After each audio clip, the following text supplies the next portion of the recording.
कहाँ तक हुआ था कल? सर सांप्रदायिकता और धर्मनिरपेक्षता आए होंगे। सांप्रदायिकता करा दिया था, धर्मनिरपेक्षता कराना था, यही था ना? हाँ।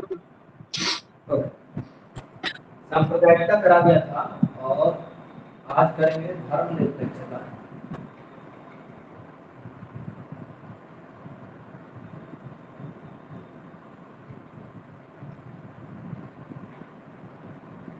अभी पीएचडी की निरंतरता को समाप्त कर दिया गया है, 2 साल तक होल्ड किया गया है। तो आप लोग कोशिश करें कि जेआरएफ या नेट निकल जाए, जिससे आप विद इन 2 इयर्स के अंदर भी आप एग्जाम देकर के असिस्टेंट प्रोफेसर बन सकें। ठीक है जी? तो और जोर लगा दीजिए, रुकना नहीं चाहिए।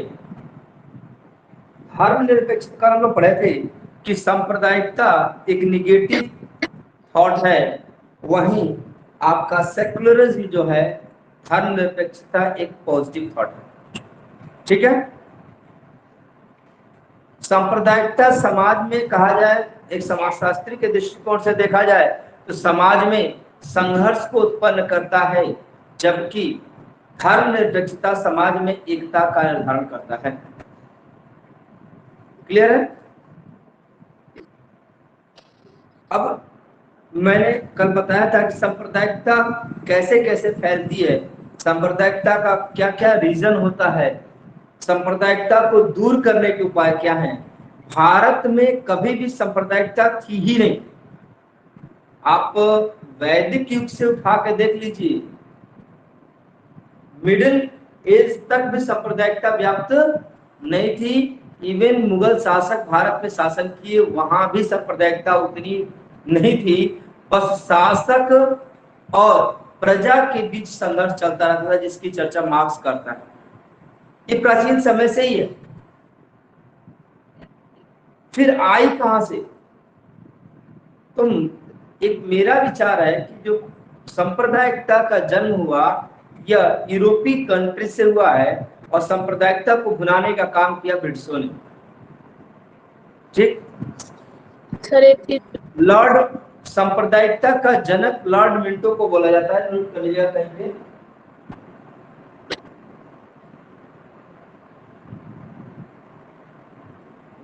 सांप्रदायिकता का जनक किसको कहा जाता है?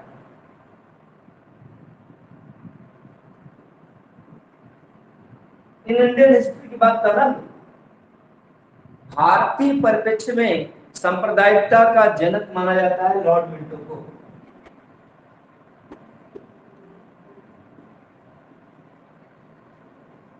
यही लोगों को एहसास दिलाया कि बेटा, हिंदू अलग है, मुस्लिम अलग है। हिंदू मुस्लिम, हिंदुओं को बताया कि तुम्हारा हक छीन रहे हैं मुसलमान, और मुसलमानों को बताया कि तुमसे तुम्हारा हक छीन रहे हैं हिंदू। नहीं तो पहले ईद मिलकर के मनाई जाती थी, दीपावली मिलकर के बनाई जाती थी, हर फेस्टिवल दोनों वर्ग के लोग मिलकर के मनाते थे। आज भी मुझे याद है कि हम लोग का जब फेस्टिवल होता था बचपन में, तो गांव के जो मुसलमान थे वो भी आते थे, तो शामिल होते थे। अब देखिए स्थिति क्या है। तो सांप्रदायिकता का जनक बोला था लॉर्ड मिंटो ने, इसने ही शुरुआत कराई थी। जबकि एक कम्युनल अवार्ड पूछा जा सकता है, लेकिन समाजशास्त्र का दायरा मैं बार बार रिपीट करता हूं कि समाज सबसे बड़ा यदि किसी का सिलेबस है तो समाजशास्त्र का सिलेबस है। लिमिट नहीं है इसकी कोई भी। पॉलिटी का क्वेश्चन पूछ लेगा समाजशास्त्र का नाम लेकर, इतिहास का क्वेश्चन पूछ लेगा समाजशास्त्र का नाम लेकर।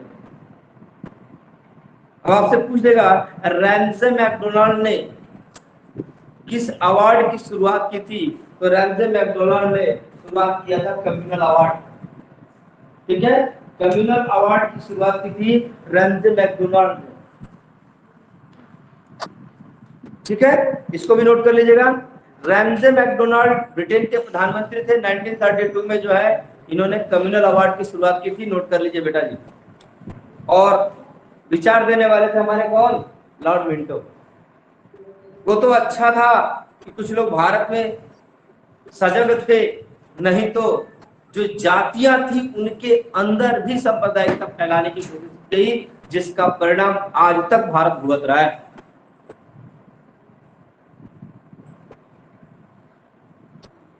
मिंटो ने तो केवल धार्मिक आधार पर हिंदू और मुस्लिम में ही सांप्रदायिकता बताई। रैमजे मैकडोनाल्ड ने दलितों को अलग करने की कोशिश की। ठीक है, तो ये अंबेडकर, डॉक्टर भीमराव अंबेडकर जो थॉट लेके जो उनका विचार चेंज हुआ है वो 1932 में चेंज हुआ है, और बुरी तरह से जो है क्या कहे वो एक अलग विचारधारा की तरफ चल दिए और उसी को लेकर के चले। इसीलिए जो है सांप्रदायिकता का जो कम्युनल अवार्ड था वो भारत के लिए बहुत ही घातक साबित हुआ, और जिसका परिणाम आज भी हमें देखने को मिल जाता है बेटा। तो एक फैक्ट याद रखिए, कम्युनल अवार्ड की शुरुआत किसने किया? तो रैमजे मैकडोनाल्ड ने किया, 1932 में किया, जबकि भारत में सांप्रदायिकता का जनक माना जाता है लॉर्ड मिंटो को। वायसराय था भाई। पॉइंट समझ में आ रहा है बेटा?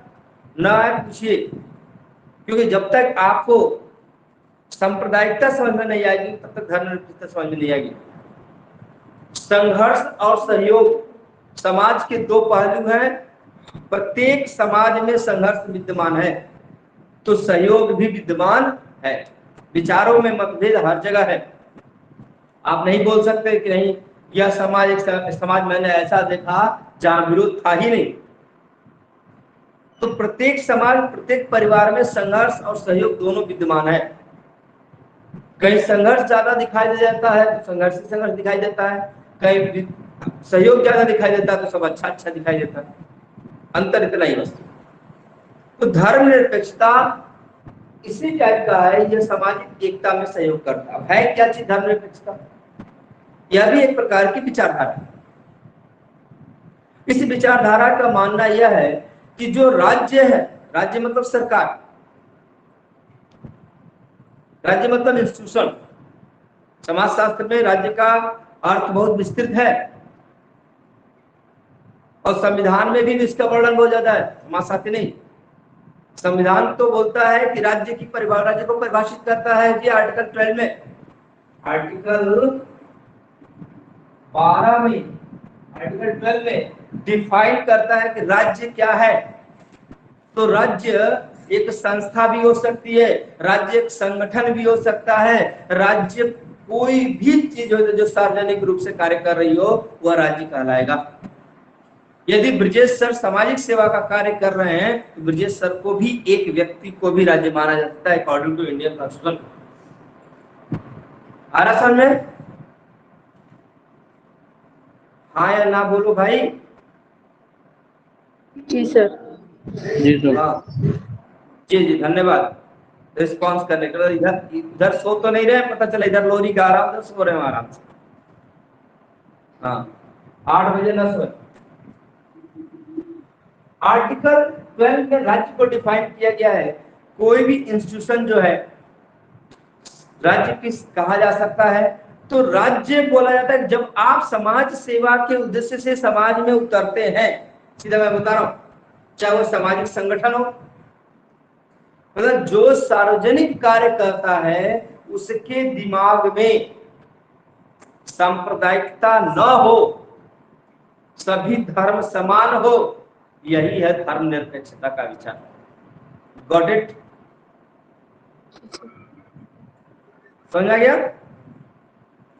हम लोग जैसी धर्मनिरपेक्षता बोलते हैं ना, हम टाल किस पे देते हैं? सरकार पे टाल देते हैं। भाई सरकार को धर्मनिरपेक्ष नहीं होना चाहिए, हम तो होंगे। भारत में भी, उत्तर भारत की मैं आपको एक बात बताऊं कि ये बहुत बड़ी विडंबना है कि आप भारत के, उत्तर भारत के सरकारी कार्यालयों में जाइए। मैं आपको आंतरिक बात बता रहा हूं, सरकारी कार्यालयों में जाइए, आपको वहां सांप्रदायिकता नजर आएगी, जबकि वहां धर्मनिरपेक्षता नजर आनी चाहिए, सांप्रदायिकता नजर नहीं आनी चाहिए। नहीं धर्म के आधार पर भेदभाव पाया जा रहा है तो जातिगत भेदभाव पाया जाता है। ये आपको दिखाई देगा। तो कहने का मतलब है कि राज्य को विस्तृत, जब राज्य को आप विस्तृत रूप से समझ जाएंगे कि राज्य कोई भी है जो सार्वजनिक कार्य कर रहा है, जो हमारे दिमाग में बैठा हुआ है कि भारत सरकार या सरकार का दायित्व है कि वह धर्म के साथ भेदभाव ना करे। नहीं, कोई भी संस्था है यदि सामाजिक कार्य कर रही है, समाज में कार्य कर रही है, उस संस्था का कर्तव्य है कि वह धार्मिक आधार पर भेदभाव न करे। इसी विचारधारा को धर्मनिरपेक्षता कहा गया है, इसी विचारधारा को सेकुलरिज्म कहा गया है। क्लियर हुआ बेटा जी? जी सर। आगे क्यों बढ़ा जाए? जी सर। हाँ हाँ बिल्कुल। मतलब कि यह सब धर्मनिरपेक्षता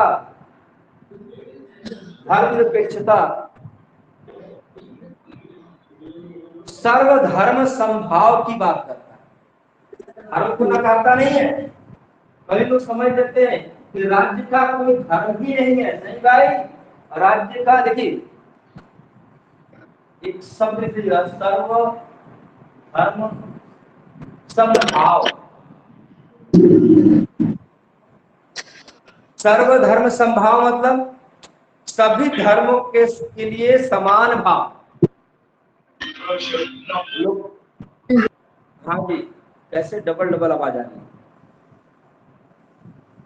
कोई बात नहीं। राज्य का बोल दिया जाता है, नैरो डेफिनेशन दिया जाता है कि राज्य का कोई धर्म नहीं है, ये सही नहीं है। राज्य का वो सभी धर्म है जो समाज में व्याप्त है।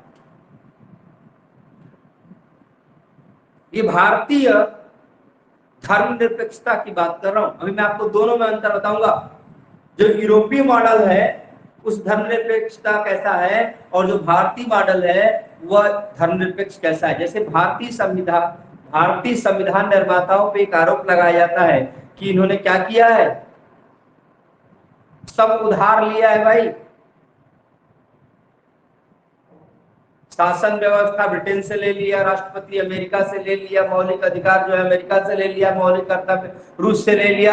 ऐसा नहीं है, सभी चीजों को हमने लिया तो है, लेकिन उसे मॉडिफाई करके हमने उसको मॉडिफाई करके अपने समाज के अनुरूप स्थापित किया है। यदि मैं आज आपको पढ़ा रहा हूं तो ऐसा तो है नहीं कि मैं पहला व्यक्ति हूं जो समाजशास्त्र पढ़ा रहा हूं, और मैं पहला व्यक्ति नहीं हूं जो धर्मनिरपेक्षता पढ़ा रहा हूं,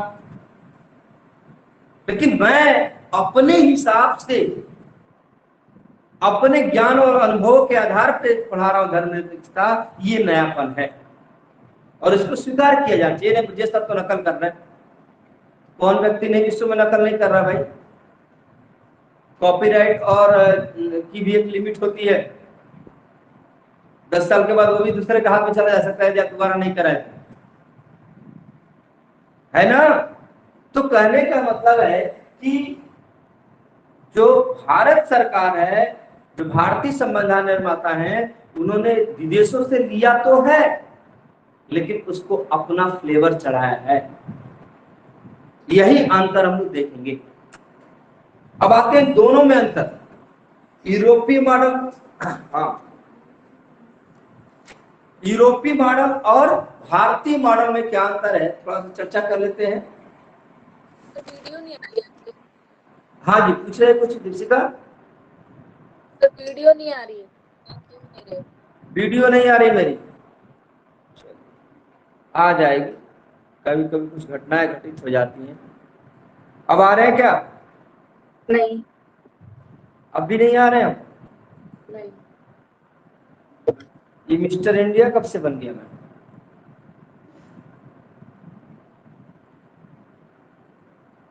अब नहीं अच्छा नहीं,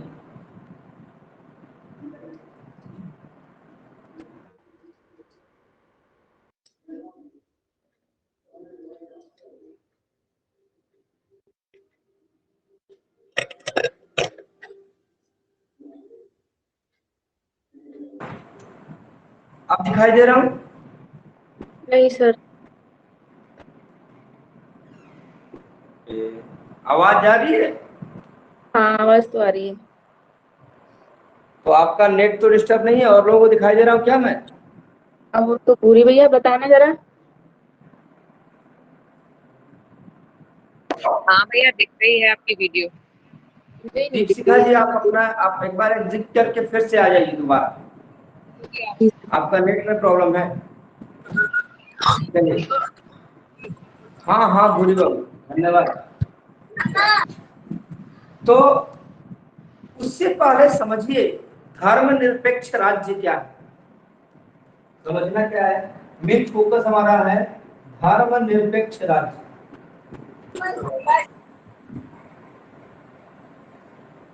मूल रूप से दो कॉन्सेप्ट, दो पोर्शन इसको हम लोग देख के चलेंगे। एक यूरोपीय मॉडल और एक हमारा भारतीय मॉडल।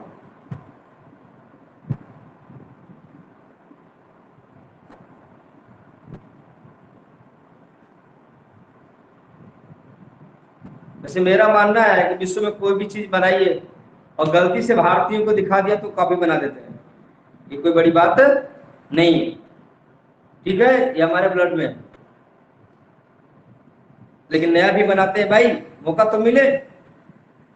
तो जब यूरोपीय मॉडल धर्मनिरपेक्षता बोलता है कि राज्य राज्य मतलब जो सरकार चला रही है उसका धर्म, यूरोपीय मॉडल समझिए, उसका धर्म से कोई लेना देना ही नहीं है भाई। धर्म चाहे जो इच्छा करे अपना करे, उसमें हम इंटरफेयर नहीं करेंगे। और धर्म सरकार के कार्यों में इंटरफेयर नहीं करेगा। दोनों सेपरेट इंस्टीट्यूशन है, दोनों सेपरेट एजेंसी है। राज्य का कोई धर्म तो नहीं है, लेकिन वो किसी धर्म में इंटरफेयर भी नहीं करेगा। जैसे कि यदि मान लीजिए कि जैन धर्म है यूरोपी में और संलेखना विधि से कोई अपने को तड़पा करके अपने को मार रहा है, मतलब आत्महत्या कर रहा है, तो उस पर आईपीसी का सेक्शन नहीं लग सकता, ठीक है। यदि नर बलि परंपरा है तो उस पर रोक नहीं लगा सकता राज्य। धार्मिक चीज है, धर्म से हमारा लेना देना नहीं है। मतलब वो समाज के किसी वर्ग में कोई नुकसान भी पहुंचाता है तो राज्य का जो है वह धर्म संस्था और धार्मिक कार्यों से दूरी बना करके ही रखेगा। यह है यूरोपीय मॉडल। एक लाइन में समझ में आ गया? Are you getting my point now? No, ये यस नो भी सर बोल रहे हैं। हाँ, कुछ नो भी पढ़ रहे हैं जो ऑनलाइन टीचर स्टूडेंट्स हैं, वो हमारे गुरु हैं। दिक्कत ये है। चलिए इधर आगे बढ़ते हैं।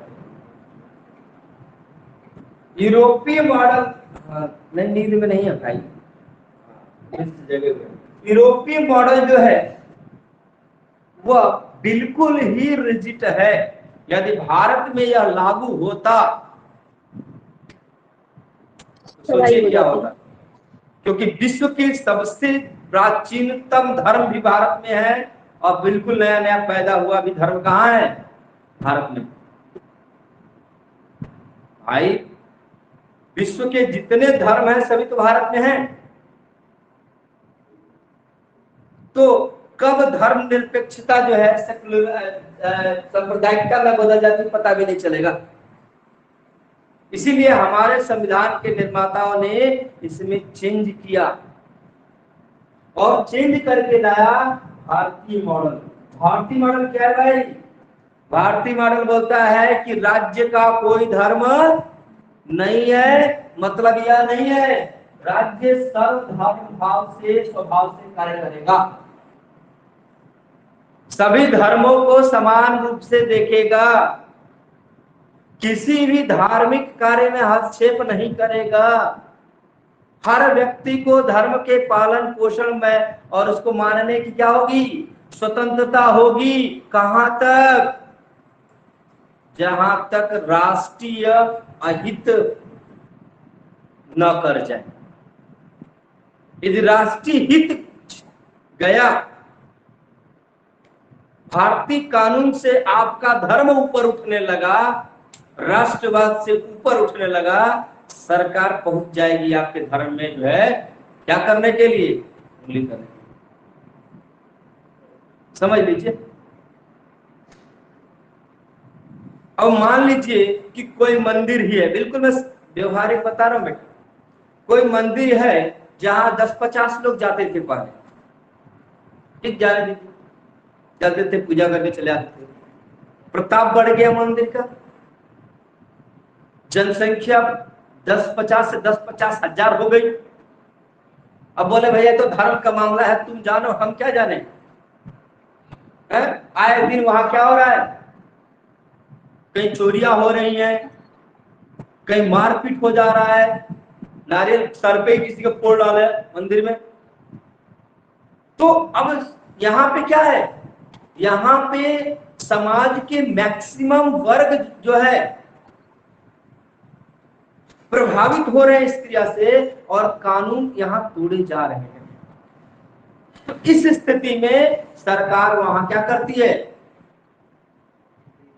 प्रशासनिक व्यवस्था उपलब्ध कराती है, पुलिस व्यवस्था उपलब्ध कराती है। तो यहां तो गया ना भाई, यहां तो धर्म कहा है।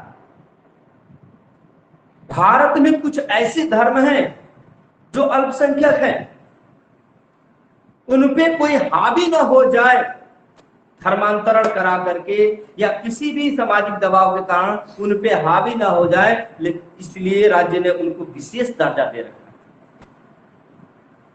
भारत के कई ऐसे मंदिर मस्जिद हैं जिसको संभालने के लिए एक नहीं 4-4 डीएम लगते हैं। तिरुपति बालाजी में 4 डीएम है भाई। तो कहने का मतलब है कि प्रशासन या राज्य धर्म से तभी सेपरेट रहेगा जब तक वह राष्ट्र की समस्याओं को उत्पन्न न कर दे, या राष्ट्र की समस्याओं को इजाद करने वाला हो, तो वहां प्रशासन उसको ओवरटेक कर लेता है। धर्म के नाम पर आप मॉब लिंचिंग करते हैं, धर्म के नाम पर भीड़ ने मिलकर के एक आदमी को मार दिया, उस पर कानूनी कार्रवाई होगी। नहीं भैया हमारा तो धर्म मानता है नॉर्मली देंगे ही देंगे, तो उस व्यक्ति के पास फंडामेंटल राइट्स है। सुप्रीम कोर्ट चुप बैठने वाला नहीं है, हाई कोर्ट चुप बैठने वाला नहीं है, मानवाधिकार चुप बैठने वाला नहीं, मानवाधिकार आयोग। तो कहने का मतलब है बेटा कि भारत का जो धर्म निरपेक्षता है वो थोड़ा हटके है, वो सभी धर्मों को समान भाव से तो देखते हैं, लेकिन जहां लगता है कि सरकार को हस्तक्षेप करना चाहिए वहां सरकार हस्तक्षेप करती है। थोड़ा सा यही से मैं आपको इकोनॉमिक्स का पोर्शन पढ़ाता हूं। जैसे आपको पता है कि इकोनॉमिक्स जो है सोशल इकोनॉमिक्स हमारे सिलेबस में, भारत की बाजार तंत्र और विश्व के बाजार तंत्र में अंतर है। विश्व का बाजार तंत्र डूब जाता है जबकि भारत का बाजार तंत्र डूबता नहीं है। क्यों? क्योंकि विश्व के बाजार जो यूरोपीय बाजार तंत्र है, बाजार में हस्तक्षेप जो है सरकार नहीं करती है, लेकिन भारतीय बाजार में ऐसा नहीं है। भारतीय बाजार तंत्र में यदि बाजार तंत्र कुछ गड़बड़ी कर रहा है तो उसको ओवरटेक कर जाती है कौन? भारत सरकार।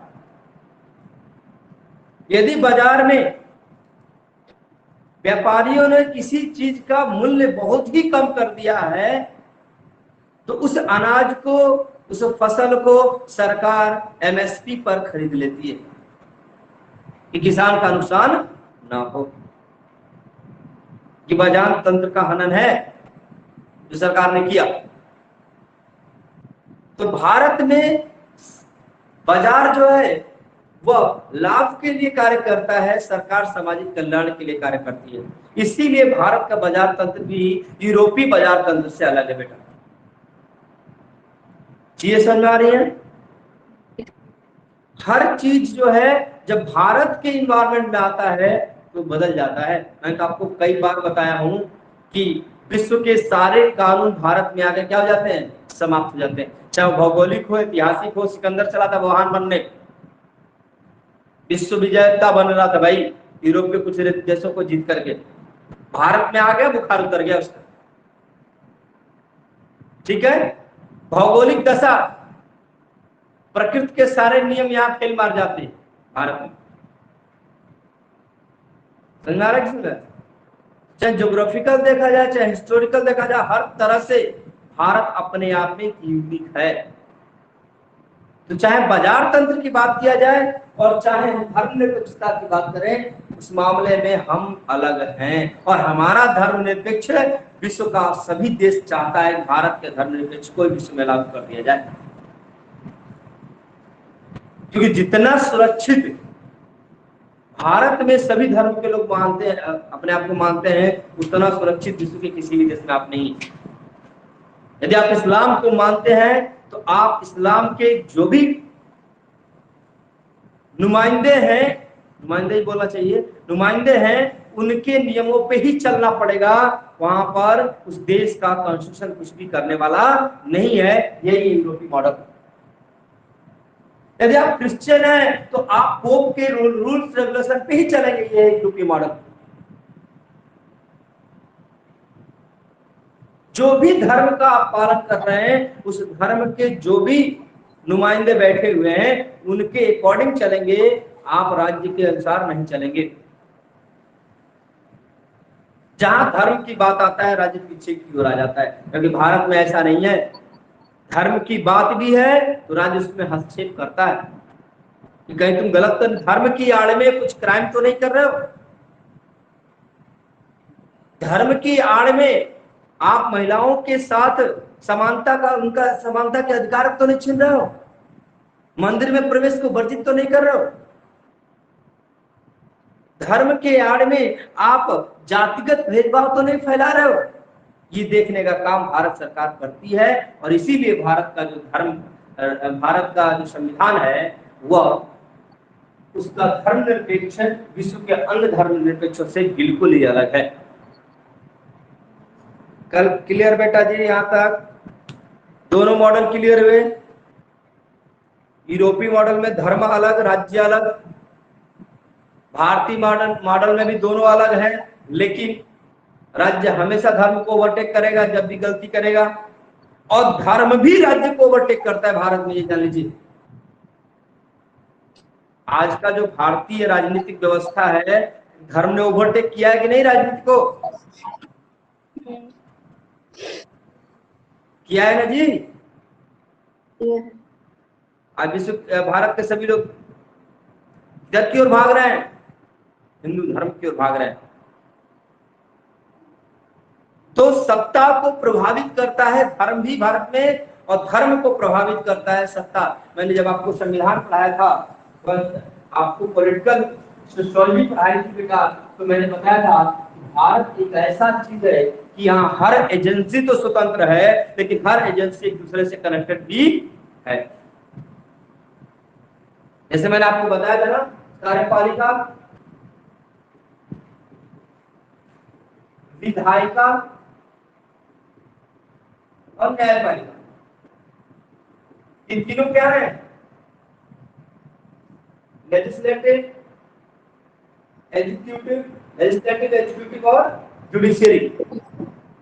तीनों क्या है? स्वतंत्र हैं, अपने अपने कार्य करने के लिए क्या है? स्वतंत्र है। विधायिका अपना कानून बना करके स्वतंत्र है, कोई भी हस्तक्षेप नहीं करेगा जब वो कानून बना रही होगी। कार्यपालिका उसको एग्जीक्यूट करा रही होगी, कार्य करा रही होगी, कोई हस्तक्षेप नहीं करेगा। न्यायपालिका जो भी विवाद होगा उसका निपटारा कर रही होगी, ये कोई हस्तक्षेप इसमें नहीं करेगा। लेकिन सभी पर अंकुश भी लगाया गया है बेटा। कार्यपालिका अंकुश लगाती है विधायिका पर, विधायिका अंकुश लगाती है कार्यपालिका पर, विधायिका अंकुश लगाती है न्यायपालिका पर, और जो विधायिका कार्यपालिका के कार्य जो है समाज के विरोध में पैदा हो जाते हैं, तो न्यायपालिका इस तरह अंकुश लगाती है। ये भारत के संविधान की या भारतीय सरकार की, भारतीय संविधान की एक परंपरा है और उसमें निहित है, इतने बेहतर तरीके से हमने डिजाइन किया है कि कोई भी चीज इसको डिस्टर्ब नहीं कर सकता। कोई भी नहीं बोल सकता कि I am the supreme in India. न ही कोई धार्मिक संस्था बोल सकती है, न ही कोई राजनीतिक संस्था बोल सकती है, कोई भी नहीं बोल सकता कि हम ही सब सर्वे सर्वा हैं। ऐसा कुछ नहीं है। हर के ऊपर कोई ना कोई बैठ जाता है। जब आप दूसरा अपनी लिमिट क्रॉस करेगा, तीसरा उसमें इन्वॉल्व हो जाएगा। ये भारत के संविधान की खासियत है। तो जब धर्म हावी हो जाता है तो उस पर सरकार जो है ओवरटेक करती है, और जब सरकार आती कर देती है तो धार्मिक संप्रदाय भी उसको ओवरटेक करते हैं। ये हम भारत में देखते हैं। भारत का इसका एक धर्म एग्जाम्पल की निरपेक्षता है। हाँ जी, सर, अगर इसका कोई एग्जाम्पल देखें कि धर्म राज्य को कंट्रोल कर रहा है तो क्या ले सकते हो उसमें? आज का राजनीतिक तत्व, पिछली गवर्नमेंट ने भारत में जो बहुसंख्यक संप्रदाय है उसकी धार्मिक भावनाओं को इतना क्षति पहुंचाया कि उसने विरोध किया और पूरा का पूरा सत्ता ही पलट दिया। ये ओवरटेक नहीं है। हम्म। आज पूरी की पूरी राजनीति धार्मिक में बनी पड़ी है। ये धर्म का ही तो प्रभाव है। धार्मिक संस्थाएं तो हावी हो गई हैं। जो कल तक बहुसंख्यक धर्म की बात नहीं करते थे, आज जो है घूम घूम कर उसका प्रचार कर रहे हैं। ये एक विशेष धर्म का प्रभाव ही तो है। क्लियर हो गया दीपिका? जी सर। एग्जाम्पल क्लियर हो क्या और बताऊं? Okay sir. हो गया, ठीक है। अब देखिए, भारतीय धर्मनिरपेक्षता की आलोचना भी की जाती है भाई, बहुत आलोचना होती है। तो किस किस पॉइंट्स पे हो सकती है वो बताइए थोड़ा सा। देखिए, इसकी क्लास जो है कुछ ऐसा फैक्चुअल नहीं है जो आपको पढ़ा दूं मैं। फैक्चुअल में आर्टिकल थोड़ा सा ले लीजिए, नोट कर लीजिए फटाफट। पढ़ा चुका हूं लेकिन नोट करिए कि भारतीय संविधान में धर्मनिरपेक्षता संबंधित कौन कौन से आर्टिकल है। नोट डाउन करिए फास्ट। प्रथम आर्टिकल जो है 25, क्या बोलता है भाई? धर्म के मानने और आचरण की हाँ स्वतंत्रता। जी, बोले बोले बोले, जोर से बोले। सर, मेरी आवाज सही नहीं आ रही है। अच्छा, आ जाएगी, बोले तो आ जाएगी। आर्टिकल 25 क्या है भाई? धर्म को मानने और आचरण की स्वतंत्रता, ऐसा कुछ। हाँ, किसी भी धर्म को मानने, उसका पालन पोषण करने और प्रचार करने की स्वतंत्रता। मतलब भारत के नागरिकों को यह मौलिक अधिकार दिया गया है आर्टिकल 25, किसी भी धर्म को आप मान सकते हैं, उसको बढ़ा सकते हैं, उसका प्रचार प्रसार कर सकते हैं, आपको कोई रोकेगा नहीं। लेकिन प्रचार प्रसार ऐसे न कर दें कि सामने वाला क्या हो जाए, मजबूरी में आपका धर्म स्वीकार करे। इसीलिए यहाँ धर्मांतरण कानून लागू हो जाता है। यूपी गवर्नमेंट ने लागू किया ना जी। तो आर्टिकल 25 का उल्लंघन कब होगा? जब जबरदस्ती आप जो है क्या करेंगे, अपने धर्म का प्रचार प्रसार करेंगे। क्लियर है? चलिए, आर्टिकल 26 भी है। 25 क्लियर होगा?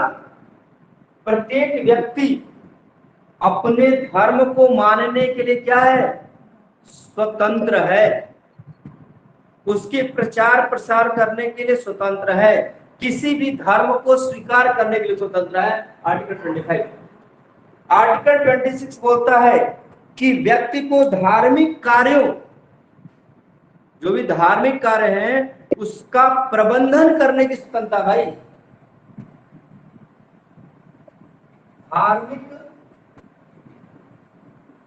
कार्यों की प्रबंधन की स्वतंत्रता। कल पूछूंगा मैं,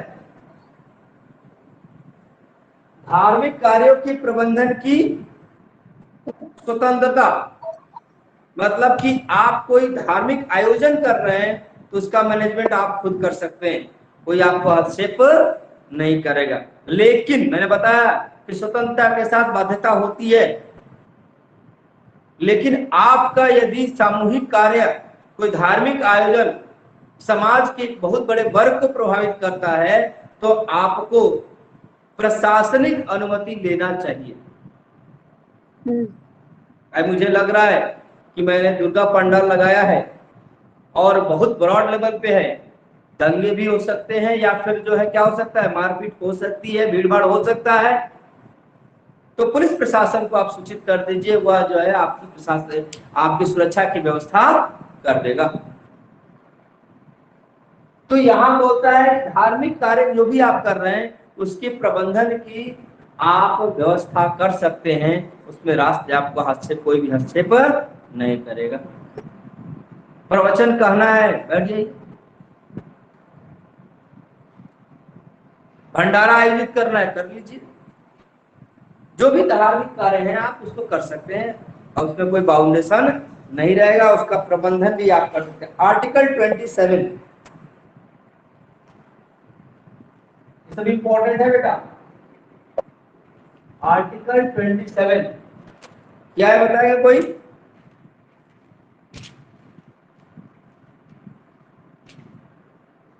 धर्म पर व्यय कर किया जाने वाला पैसा जो है उस पर टैक्स सरकार नहीं लेगी। जो धार्मिक कार्यों पे आप पैसा व्यय करेंगे तो सरकार उसमें क्या टैक्स नहीं लेगी। धार्मिक कार्यों पर व्यय धन पर कोई टैक्स नहीं।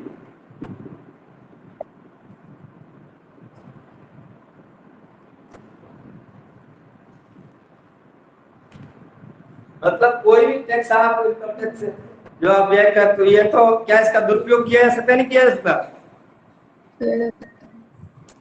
दुरुपयोग यदि ऐसा होगा तो जो 10 करोड़ रुपए इनकम कर रहे हैं वो क्या करेंगे, 2-4 करोड़ रुपए के धूपबत्ती फूंक डालेंगे कागज में, कर डालेंगे। बोलेगा हमारे घर में हवन होता है भाई, डेली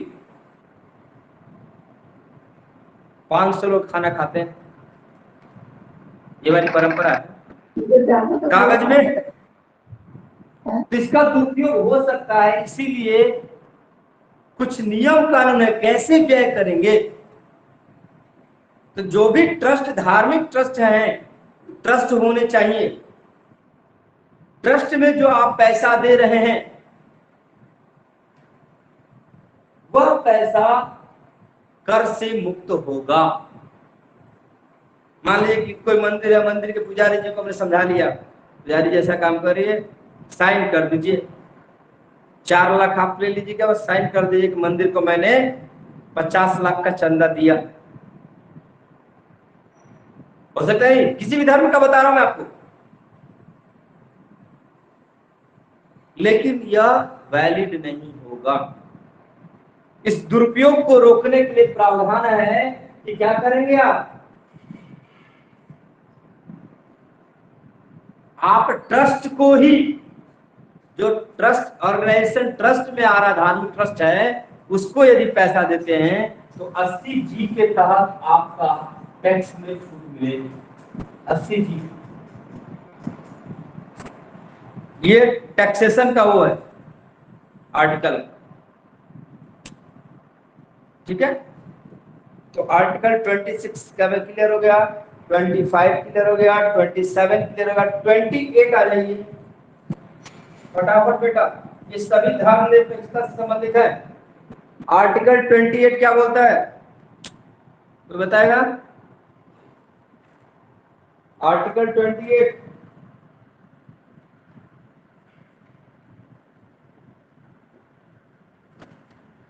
किसी भी, आर्टिकल 28 बोलता है किसी भी सरकारी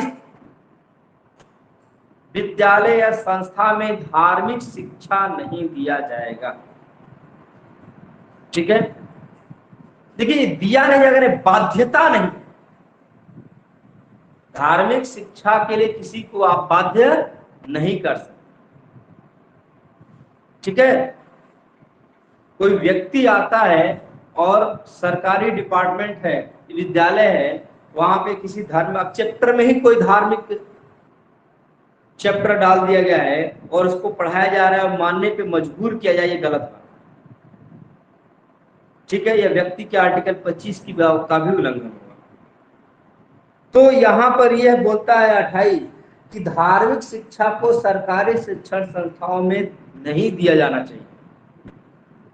ये इसलिए किया गया था कि जब सरकार कोई भी आएगी, किसी विशेष धर्म की आएगी, तो वो सरकारी स्कूलों में अपने धार्मिक प्रचार को जोर दे करके धार्मिक शिक्षा देना शुरू कर देगी। फिर उसको जो है एक क्या बोलते हैं, ब्रेन वॉशिंग का काम किया जाएगा बच्चों में। तो बच्चों को इन पॉलिटिकल टर्म्स से दूर रखने के लिए किया गया था। लेकिन हमारा मानना यह है कि यदि यहीं पे सरकार आरटीई 2009 बोलता है, राइट टू एजुकेशन बोलता है कि जो बच्चे स्थानीय त्योहार हैं वह विद्यालय में शामिल किए जाने चाहिए, पाठ्यक्रम में शामिल किए जाने चाहिए, वो धार्मिक ही क्यों ना हो। तो कई सारे आर्टिकल ऐसे हैं जो अपने आप खुद खंडन कर लेते हैं। ठीक है, नेक्स्ट आइए, नोट कर लीजिए आर्टिकल, ये तो सबको 15 पता है जी, आर्टिकल 15 पता है, दीपशिखा जी बताए, बाकी लोग तो जो है मोबाइल ऑन करके सो गए। आर्टिकल 15 क्या बोलता है? जिससे पूछा वो भाग ही गया। नहीं सर, वो हट गया। हाँ जी, तो माइक पे क्लिक हो गया था मेरे को। बताइए आर्टिकल 15 क्या है, 15 क्या है? मूल वंश जाति और लिंग के आधार पर विभेद का प्रतिषेध। वृत्ति सही है, आर्टिकल 15 सही है। हाँ भैया सही है, धर्म से संबंधित। हाँ, ये बोलता है कि राज्य जो है किसी के साथ धर्म, लिंग, जाति के आधार पर भेदभाव नहीं करेगा। तो इसमें धर्म शामिल है बेटा। ये भारत की धर्मनिरपेक्ष होने का सबसे बड़ा प्रमाण आर्टिकल 15 है कि भाई हम किसी के धर्म के आधार पर किसी के साथ भेदभाव नहीं करेंगे। और एक और पॉइंट है, इसी किससे मिलता जुलता है, मैं हमेशा लिखवाया हूं, 325 आर्टिकल 325। ये कोई बताया क्या बात?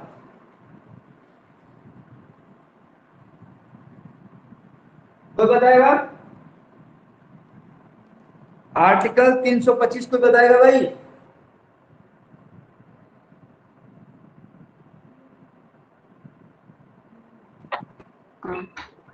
वोटिंग वाला है। बिल्कुल आर्टिकल 15 की तरह, थोड़ा सा अंतर है बस।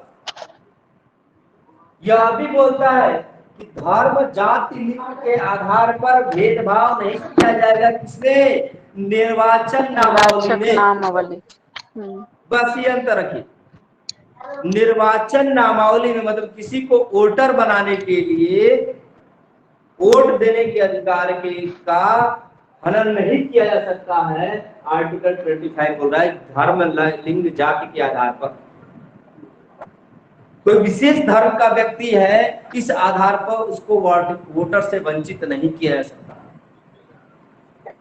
हर धर्म, हर जाति, हर लिंग का व्यक्ति वोटर बनने का अधिकार रखता है।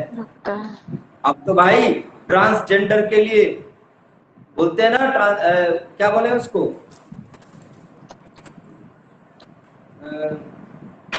थर्ड जेंडर, थर्ड जेंडर के लिए भी क्या आ गया है, अब वोटर कार्ड में अलग ऑप्शन आने लगा है। एमपी पहला राज्य है जिसने थर्ड जेंडर को शामिल किया है।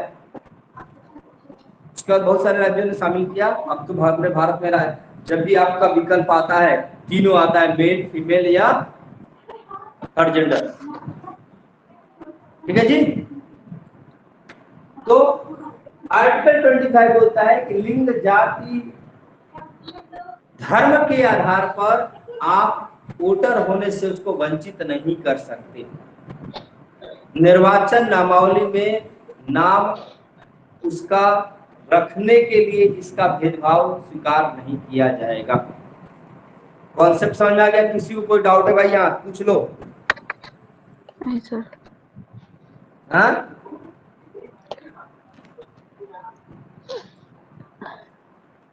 भारत का धर्मनिरपेक्ष राज्य तो क्लियर भाई, ये आर्टिकल ही बोलते हैं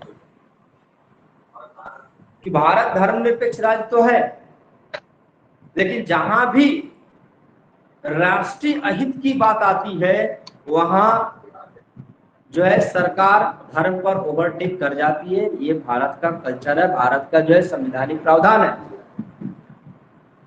प्रत्येक आर्टिकल का एक कोई दूसरा आर्टिकल खंडन करने के लिए बना दिया गया है। धर्म के नाम पे आप जो है क्राइम फैलाएंगे तो आपको बर्दाश्त नहीं किया जाएगा। ठीक, अब आलोचना होती है, आलोचना समझ लीजिए, थोड़ा सा सुन लीजिए। धर्म विरोधी है, ये गलत बात है। आलोचना करते भारतीय धर्मनिरपेक्ष की आलोचना की जाती है, ये धर्म का विरोधी है। विरोधी कहां से भाई?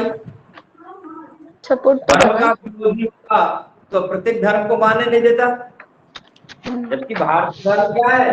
सर्वधर्म समभाव की बात करता है, सभी धर्मों को समान भाव तो दिया जाता है। दीपावली पे छुट्टी होती है तो ईद की भी छुट्टी होती है, तो क्रिसमस डे को भी छुट्टी होती है कि नहीं होती है? तो धार्मिक यहाँ सर्वभाव है। ये धर्म विरोधी जो इस पे आरोप लगाया जाता है वो गलत है। एक पश्चिम से आयातित बोला जाता है, मतलब हमने पश्चिमी देशों से धर्म शब्द को लिया है। मैं पहले ही बता दिया हूं कि कोई भी व्यक्ति यदि विचार रख रहा है तो किसी ने विचार पहले दिया हुआ है। यदि आप उसको अपने समाज के अनुसार ढाल करके इस्तेमाल कर रहे हैं तो कोई बुरी बात नहीं है। यह भी आरोप क्या है? गलत है, अल्पसंख्यकवाद है ये। हाँ, ये थोड़ा सा आरोप लगता है कि भारत में जो अल्पसंख्यक हैं उनके धार्मिक को ज्यादा महत्व दिया गया है, आरोप लगता है, क्योंकि उनको छूट ज्यादा दी गई। वो अपने लिए धार्मिक विद्यालय खोल सकते हैं, सरकार उसको अनुदान देगी। जबकि प्रावधान यह है कि कोई भी सरकारी, कोई भी प्राइवेट व्यक्ति धार्मिक आधार पर विद्यालय खोलता है तो उसको भारत सरकार की तरफ से कोई भी अनुदान नहीं मिलेगा। जबकि अधार्मिक अल्पसंख्यक के लिए विद्यालय खोलता है, भारत सरकार अनुदान देती है। क्यों देती है भाई? क्यों हम यहाँ धर्मनिरपेक्षता को समाप्त कर रहे हैं? बताइए भाई, आप लोग पीएचडी स्कॉलर हैं।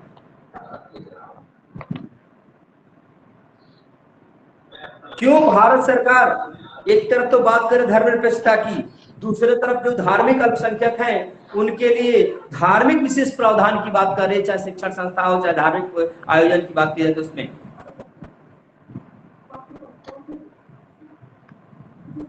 क्योंकि वह धर्म समाप्त न हो जाए, बहुसंख्यक उस पर हावी न हो जाए। इसलिए उस धर्म की रक्षा के लिए कि वो धार्मिक संप्रदाय बना रहे, उसके लिए विशेष प्रावधान की व्यवस्था की गई है। यदि आर्टिकल 15 है बेटा तो आर्टिकल 15(4) भी है, आर्टिकल 16 है तो 16(4) भी है कि नहीं है? जो भी दबे कुचले कमजोर वर्ग के लोग हैं, चाहे वो धार्मिक आधार पे हो चाहे किसी भी आधार पे हो, उनको ऊपर उठाने का कार्य भारत सरकार को करना ही करना है। तो उनका धर्म समाप्त ना हो जाए। वो इतने कम संख्या में है कि वो अपना प्रचार प्रसार अच्छे तरीके से नहीं कर पा रहे हैं, तो सरकार उनको सहयोग देती है कि तुम करो। यही तो भारत की महानता है। यही तो विश्व के धर्मनिरपेक्ष से भारत का धर्मनिरपेक्ष अलग है। पॉइंट्स को समझ रहे हैं आप लोग? एक और है अतिशय हस्तक्षेपकारी, मतलब कि सबसे ज्यादा सरकार बोलती धर्मनिरपेक्ष है और सबसे ज्यादा हस्तक्षेप करती है कि नहीं? हर फेस्टिवल पर कोई ना कोई रूल्स रेगुलेशन जारी हो जाता है, इस नियमों के तहत जो है त्योहार मनाए। एक तरफ बोल रहे हैं तुम स्वतंत्र हो, जैसे मन करे वैसे मनाओ। तो यह भी मैंने बताया था कि भारतीय संविधान में या भारतीयता में राष्ट्रवाद प्रथम है, और किसी भी राज्य का यही उद्देश्य होता है, राज्य यदि ऊपर रहेगा तो दिक्कत नहीं आएगी। तो आपको क्या कर रहा है कि भाई जो भी धार्मिक कार्य कर रहे हैं, यदि राज्य को लग रहा है कि वह क्या कर सकता है, अव्यवस्था फैला सकता है, समाज का व्यवस्था फैला सकता है, तो वह उसको नियंत्रित करेगा ही करेगा, चाहे किसी भी धर्म।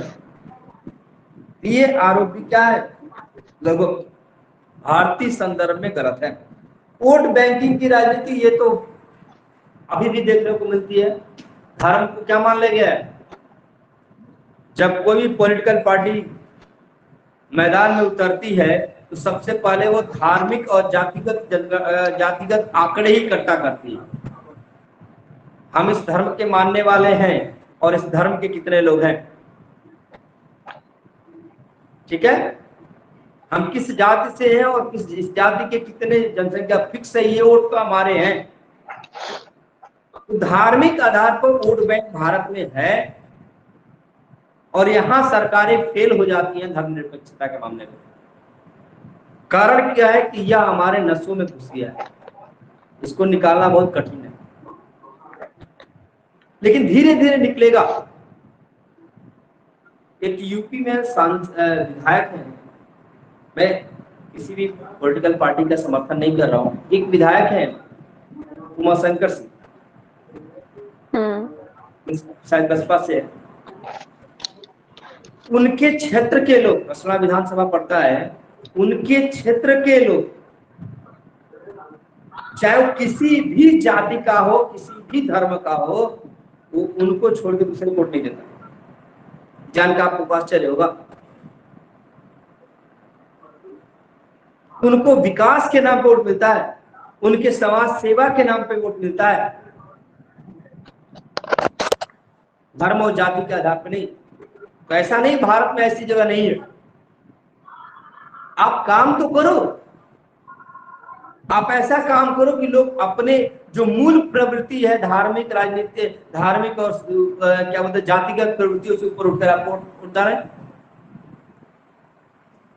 तो ये भी धीरे धीरे समाप्त होगा। जो धार्मिक वोट बैंक की पॉलिटिक्स थी, ये धीरे धीरे भारत में समाप्त होती ही होगी, ठीक है।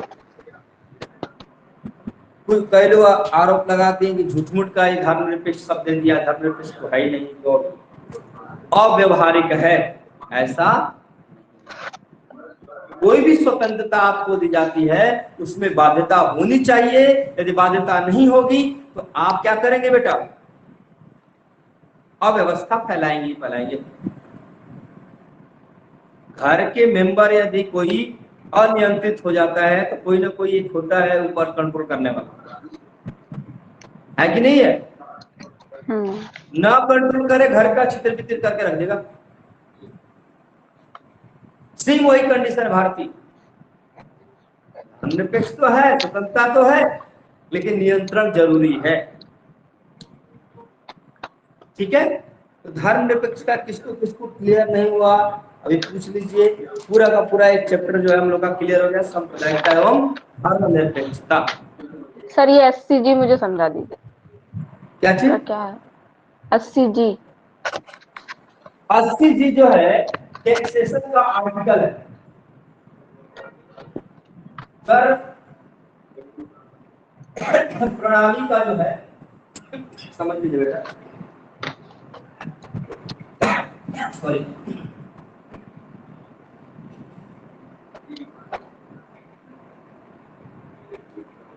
जैसे मानवाधिकार अधिनियम है, उसके आर्टिकल है, कुछ अनुच्छेद है। आर्टिकल है राइट टू एजुकेशन, तो उसके कुछ अनुच्छेद है। ठीक है। उसी तरह कर अधिनियम है, तो कर अधिनियम में कुछ आर्टिकल है, उसमें आर्टिकल में 80 एक आर्टिकल है। ठीक है। तो यह ये बोलता है कि यदि आप किसी भी धार्मिक ट्रस्ट को, सामाजिक ट्रस्ट को, जो समाज सेवा में लगा हुआ है, उसको यदि आप चंदा देते हैं, याद रखिएगा ट्रस्ट है इंपॉर्टेंट। ट्रस्ट मतलब जिसमें 4-5 लोग 11 लोग, आज तक 11-21 हो गया है, 11 मेंबर मिलकर के, जिसमें परिवार के मेंबर शामिल न हो, मिलकर के उसको बनाए हो। यदि ट्रस्ट को आप चंदा देते हैं तो आपको टैक्स में छूट दी जाएगी। जैसे कि एग्जांपल सीधा बता रहा हूं मैं, मान लीजिए कि मेरा टैक्स बन रहा है 25 करोड़ और 100% छूट है, पहले बता रहा हूं 80 जी में 25 करोड़ टैक्स मुझे चुकाना है। और मैंने क्या किया है कि 25 करोड़ रुपए किसी एनजीओ, धार्मिक एनजीओ है और वह ट्रस्ट भी है, समाज सेवा का कार्य कर रहा है, विद्यालय चला रहा है, धर्म का प्रचार प्रसार कर रहा है, बहुत सारे सामाजिक कार्यों में लगा हुआ है और ट्रस्ट है, उसको मैंने 25 करोड़ रुपए दे दिया, तो मेरा टैक्स 0 हो जाएगा। मुझे सरकार को 1 रुपए देना नहीं पड़ेगा। तो हम क्यों, प्रत्येक एनजीओ ट्रस्ट नहीं होता है, यानी ट्रस्ट अधिनियम के तहत आपको रजिस्टर्ड होना पड़ेगा। सरकार देखेगी कि आप समाज में कार्य कर रहे हैं कि नहीं कर रहे, सेवा कर रहे हैं कि नहीं कर रहे। माने फ्री एजुकेशन है, उसको सरकार सही रूप से लागू नहीं कर पा रही और कोई एनजीओ फटाफट फ्री एजुकेशन को लागू कर दे रहा है, सरकार भी उसको पैसा देगी और लोग चंदा भी उसको देगी और सरकार मोटिवेट करेगी कि आप उसको चंदा दें, हम आपको टैक्स में छूट दे देंगे। तो आदमी क्या करता है, आदमी यह 25 करोड़ रुपया भारत सरकार को न देकर के किसी एनजीओ ट्रस्ट को देता है। क्यों? क्योंकि भारत सरकार को देंगे तो कोई पूछने वाला भी नहीं है। ठीक है, 25 करोड़ दे दिए, मान लो 1 ही करोड़ है, सिंपल 1 करोड़ भारत सरकार का देंगे तो क्या होगा, जहां लाखों करोड़ों रुपए की, 500 लाख करोड़ रुपए की खर्च है, नहीं उतना खर्च वहां कोई, आपके 1 करोड़ की कोई वैल्यू नहीं। कौन गिनेगा? बस हाँ, आपने टैक्स पे किया, आपने कमाया तो टैक्स किया। लेकिन वही यदि 1 करोड़ रुपए किसी एनजीओ को आप दे देते हैं, वो आपको क्या करेगा, हीरो बना देंगे। मुझे स्वर्णिम अक्षरों में आपका नाम लिख पाएगा, ब्रजेश सर ने 25 करोड़ चंदा दिया, गोल्डन प्लेट लगी होगी, स्पेशल एंट्री होगी मंदिरों में, होगा कि नहीं होगा? एक फोन होगा, उस एनजीओ में सारे काम हो जाएंगे आपके, क्योंकि हर साल आप 25 करोड़ रुपए दे रहे हैं। आ रहा समझ में? इसलिए व्यक्ति टैक्स की जगह, देखिए वो बड़े बड़े मारवाड़ी होते हैं, बिजनेसमैन होते हैं, चंदा देने के लिए तैयार बैठे होते हैं। क्यों? टैक्स से बच रहे हैं और समाज से जुड़ जा रहे हैं। और इनकम को कहां से आना है? समाज से आना है। राइट, 25 करोड़ रुपए खर्चा कर दिया, दे दिया, अब बम बम हो गया वहां पर, वहां के लोग भक्त बन गए आपके, उनको थोड़े पता है कि भैया जी का आपने खींच खिला। तो सभी जो भी बड़े बड़े बिजनेसमैन हैं इस 80 जी का उपयोग करते ही करते हैं। बहुत सारा और भी प्रावधान डिटेल है, हम लोग इकोनॉमिक्स में पढ़ते हैं। बस इतना मोटा मोटी समझ में आ गया कि नहीं आ गया? जी सर। कोई डाउट? नहीं सर। ये चैप्टर आज कंप्लीट होता है। ठीक है, एक यूनिट देखिए, धार्मिक संगठन, प्रथा, ये सब पढ़ चुके हम लोग। धार्मिक अनुष्ठान, तीर्थाटन का महत्व, ये सब आप लोगों को पता है, बहुत ज्यादा मैंने आपको पढ़ा दिया है। तो लगभग 1 यूनिट ये हमारी लास्ट की कंप्लीट हो गई। ये समझने वाले चैप्टर है, इसके क्वेश्चन इसी तरह कथन करने वाले भी आते हैं। इससे संबंधित कोई प्रश्न हो तो आप देखिएगा, उसको फॉरवर्ड करिएगा। ठीक है जी। और जोरों से लगे रहिए कि किसी भी कंडीशन में नेट 11 से अधिक रुक जाता है तो नेट ना रुके भाई। 2 साल आपके पास है। आज के लिए इतना ही। चलिए सभी लोग गुड नाइट भाई। Good night sir. Good night good night good night.